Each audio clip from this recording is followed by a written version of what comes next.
and welcome back. So we're going to be continuing this basics of typography portion here, and the next type of category we have here for typefaces is display typefaces. Now, you may have heard that before. You may be wondering, wow, this is a typeface, like how do I even use something like this? Let's get into that.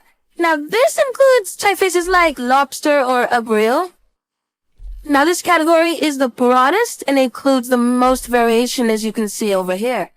The most consistent characteristic, though, is that they're generally unsuitable for, body copy, and it's best to keep these for things like headlines, larger text, maybe even shorter copy for a low brief.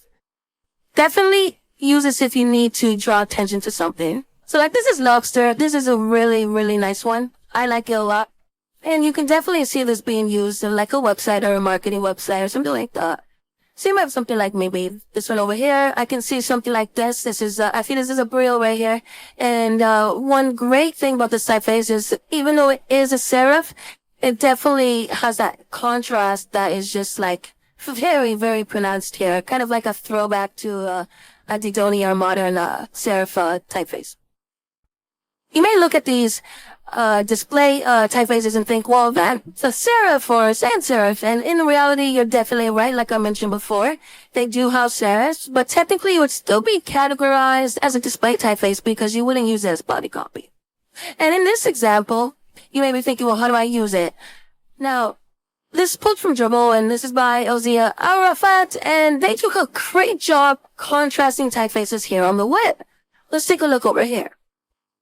Now, the display typeface here is very elegant, and there is some extreme contrast between that thick and thin line, you'll notice.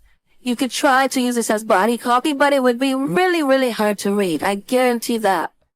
Display typefaces have their use, and this is a great example of that. So you'll see over here used as a headline, like the main hero copy for this kind of landing page.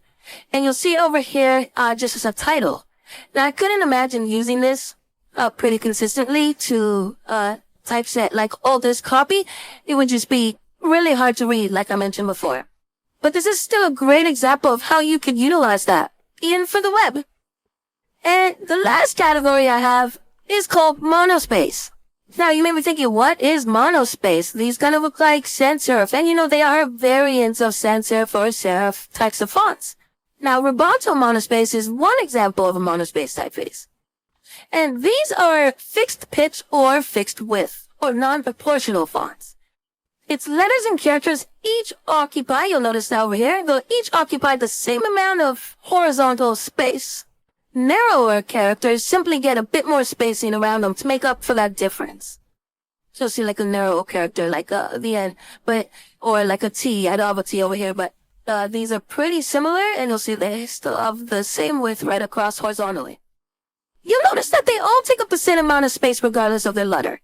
These are best used for areas where you want to evoke some sort of technical feeling. Now let's take this for example. Now this is just a simple feature within GitHub where people can collaborate over code reviews. So there's some code here and people are just chatting about it. I've got some reactions to that. Pretty cool. Now, monospace fonts have widely been used for coding because of the higher importance of reading the individual characters. Monospace typefaces are used for programming because they are widely believed to be better due to the common treatment of skinny letters and punctuation and alignment. You'll notice that right here in the code that they're reviewing, it's very, very easy to read. Now, if we were to compare that with something like this, when I'm trying to look at each individual letter, where one letter left out could mean the difference between code that works and code that doesn't, it's very important that I have a very legible typeface or monospace typeface, which would allow me to actually read that in a much more clearer way.